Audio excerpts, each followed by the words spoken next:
За өглөөний минь төргийа. За энэ одоо гудамжаар би бол 7 өртөө нэг 3 удаа ирж очиж ажил хийдэг юм байгаа. Тэгээд би ерөөс ингээл нэлээд удаа ажиллаж байгаа ингээл одоо энэ айлуудын хүмүүсийн царайг ерөөс олж хараагүй. Нэг л их том байшинтай хүмүүс байдаг. Тэгээд ч ерөөс ингээл байшингаас гарч ирж машин руу гараад очив.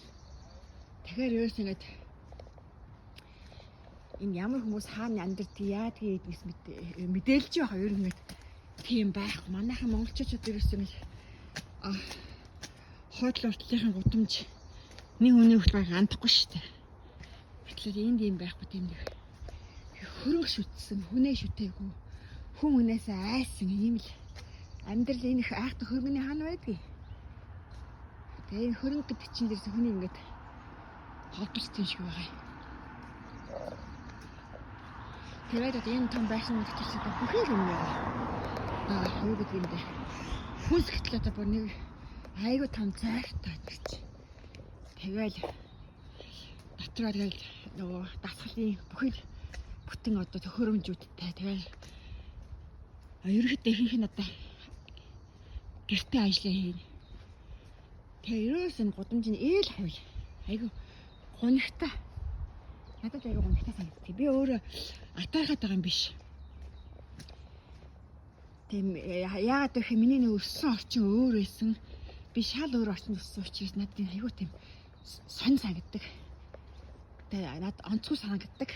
Та ингээд би одоо энэ бичгийг баг 2000 гаруй болж байна. Ямар ч хүн харагдахгүй байгаа зү. Одоо ихлэ энд чинь ар болж байна, өглөөний ар болж байна. Тэгэл нэг сайхан уулан дээр ингэж том байшин барайл.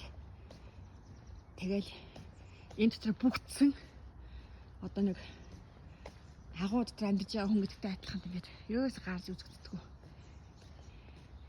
Ийм нэг Америк орны амьдрал нэг ийм их гонигтай байдаг юм да.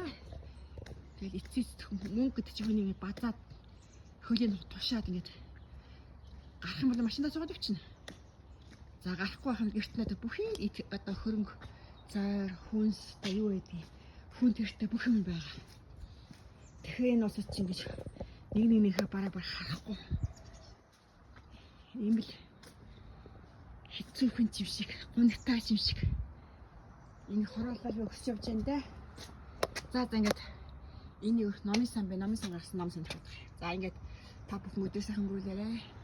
Жаахан гонигтай юм ярьлаа. Гэтэ манай Монголын ард түмэн өнөхөр хөвчлөлтөө найс хүмүүс гэдэг хэлсэн шүү.